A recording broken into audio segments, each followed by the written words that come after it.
Bonjour à tous, bienvenue aux capsules d'information organisées par l'Atelier Vanesse. Je suis Imen, fondatrice donc de l'Atelier Vanesse, et je vous propose des capsules d'information au sujet des enfants et de leur développement. Aujourd'hui, j'ai l'honneur d'avoir Hélène de la pause parentale pour parler d'un seul mot, lequel? Le maternage. Connaissez-vous ce terme? Justement, c'est l'objet donc de cette capsule de connaître sa définition. Qu'est-ce que c'est donc le maternage? Bonjour Hélène, elle va nous donc parler de ce sujet. Bonjour Imen. Bonjour, la pause parentale, bienvenue. Merci. Alors, dis-nous tout sur le maternage, c'est quoi ce mot alors? Alors, le maternage, c'est un terme qui regroupe tous les soins et les intérêts qu'on apporte à l'enfant dans les premiers moments de sa vie, quand il est tout bébé, jusqu'à bambin à peu près. D'accord. C'est la réponse aux besoins primaires à la base. Donc ça regroupe l'alimentation, le sommeil, mais aussi les activités qu'on lui propose, l'attitude qu'on a envers lui. Et donc aussi l'affection, comment on peut exprimer notre affection pour un tout petit, parce que c'est vrai qu'on a tendance à avoir très peur au départ quand Mhm. ils viennent de naître, on se dit oh non, il est fragile, etc. Donc comment on pourrait justement s'y prendre pour lui montrer et puis tisser du lien, renforcer notre lien dès le plus jeune âge avec notre bébé. Alors là, c'est intéressant parce que ce que tu définis, c'est un peu ce qu'on appelle le maternage proximal, c'est-à-dire une façon d'être avec son bébé qui est très proche. D'accord, Il y a autant de façons de materner qu'il y a de parents en fait. d'accord. Et là où les professionnels peuvent aider là-dedans, c'est justement quand on a beaucoup de questions qu'on se pose et qu'on n'est pas très sûr de soi. Le maternage, il est fait de plusieurs choses. Il est fait de votre histoire, de la façon dont vous-même vous avez été materné, mais aussi des choix que vous faites dans votre parentalité. Dès le départ, quand on est enceinte, on imagine beaucoup de choses, on fait beaucoup de projets. Et puis le bébé arrive et parfois ce qu'on voudrait mettre en place, on n'y arrive pas. Tout à fait, parce qu'on est débordé, bah, on s'attend pas aussi à ce qu'on est en train de vivre. Mhm. Des fois, on se fait une image vraiment idyllique, donc C'est vrai. donc de l'arrivée du bébé, et puis après, bon bah boum, justement, on ne sait plus comment s'y prendre. On est surtout fatigué, épuisé, et donc on est stimulé par nos émotions, et du coup, on n'a plus la raison. Plus que ça, le maternage, c'est vraiment une période de la vie, en particulier pour les femmes, où on vit un bouleversement. C'est comme une adolescence.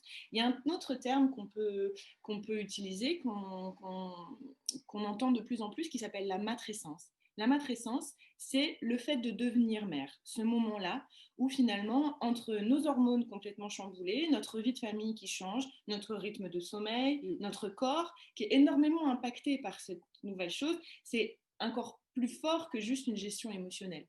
Et le maternage demande beaucoup de réflexion sur sa culture, sur ce qu'on a envie.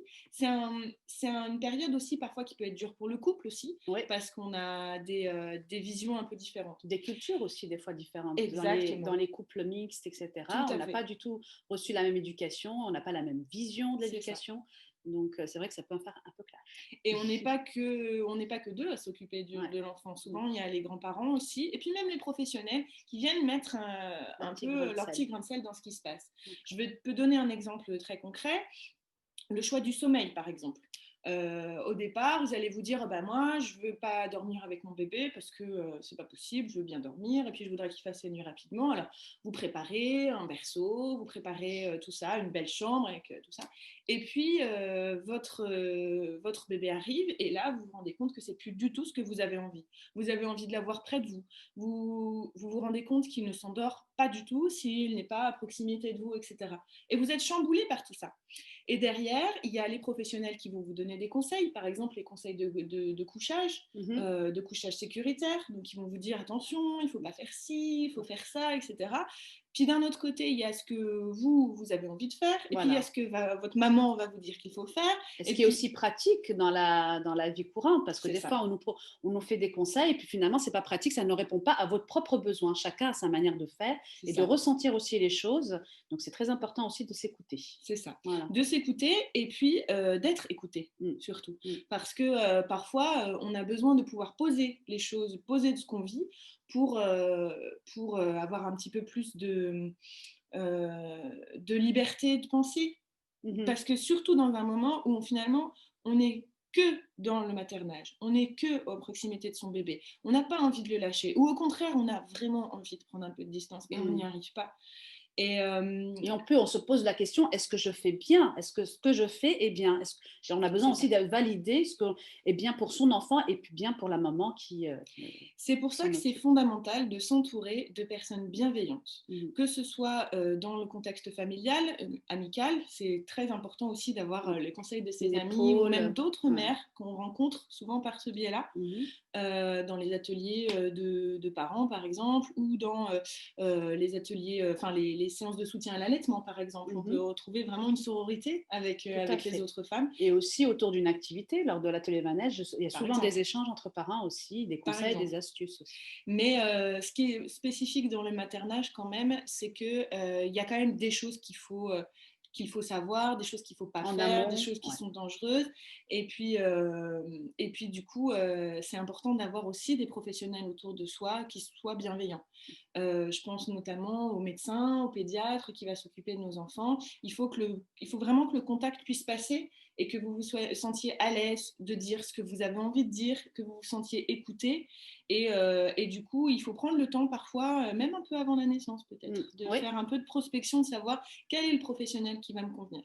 Moi, qui suis infirmière puéricultrice en France, par exemple, je suis formée à l'allaitement, par exemple, et ben ça arrive que des personnes viennent me voir moi spécifiquement parce que c'est le sujet qui les intéresse.